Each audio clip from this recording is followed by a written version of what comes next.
I'm Rob with the Path2 Program.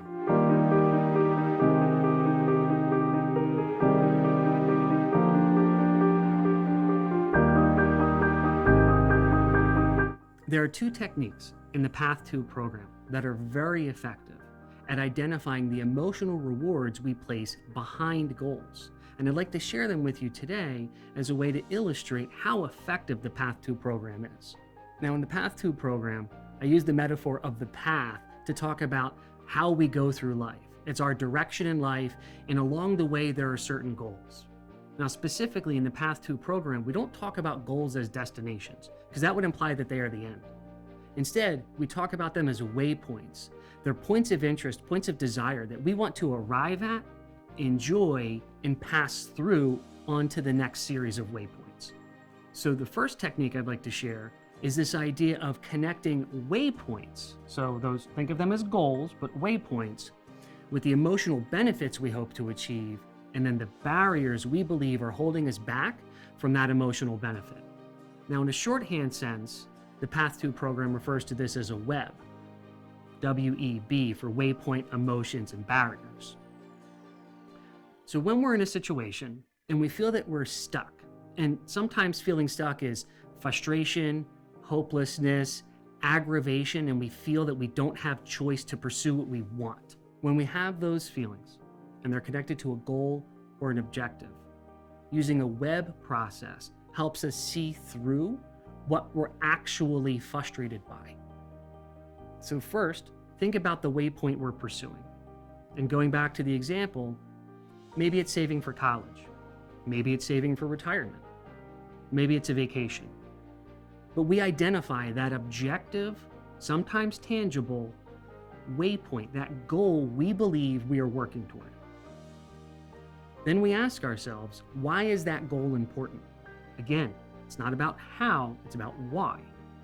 And we look through and we try to identify all the orders of benefits that occur from passing through that waypoint.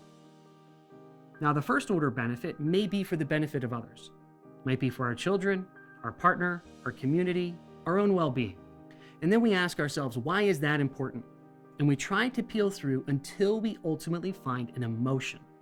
We ask ourselves, when I accomplish this, how will I feel? And it's really important that we acknowledge that, because that feeling is really what we get attached to emotionally. And that is what causes frustration and stuckness to begin to feel desperate and hopeless. Once we identify the emotional benefit that we're seeking by getting to that waypoint, we then ask ourselves, what is the barrier that we see that we believe is preventing us from feeling that way right now? When we identify barriers, we'll likely identify external barriers, time, money, resources. Once we identify those barriers, we ask ourselves, what can I do to overcome this barrier? By looking at the connection between the waypoint, the goals that we have, the emotional benefits, that's the things that we're seeking, and the barriers, the things that we believe are stopping us from them, by understanding that relationship and really zeroing in on the emotional element, we are then informed enough that we can take that emotional piece and begin to address that outside of the causal and sequential relationship between the waypoint and the barrier. This is a powerful tool, and it helps identify the layers of complexity that are behind a lot of the goals that we set.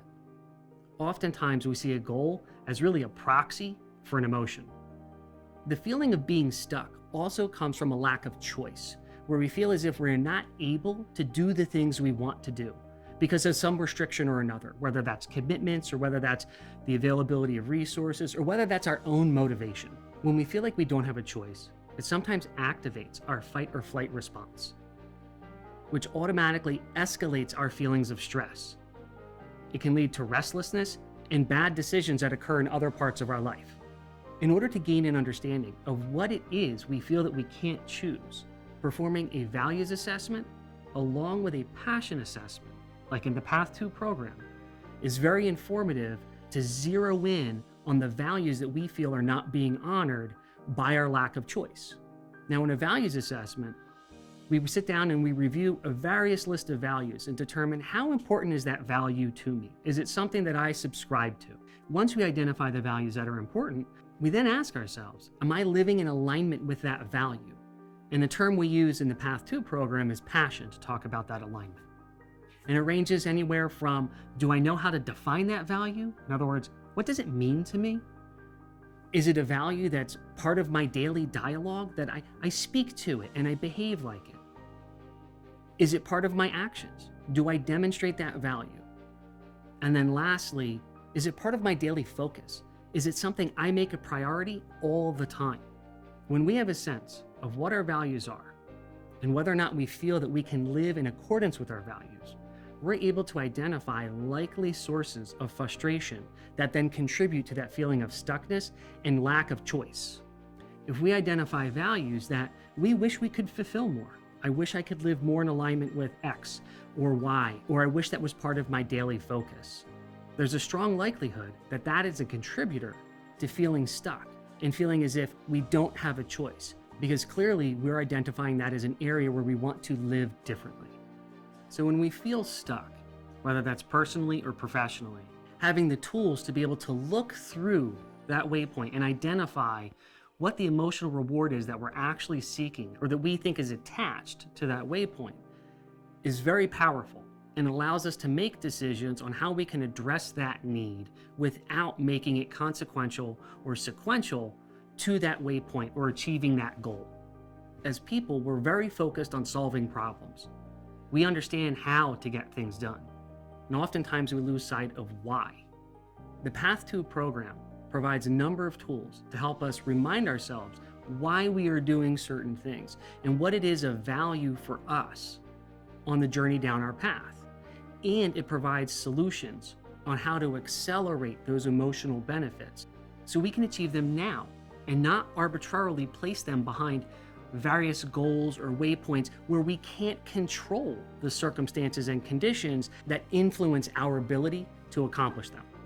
So I invite you, the next time you feel stuck, be willing to look through and ask yourself what emotional rewards are not being addressed.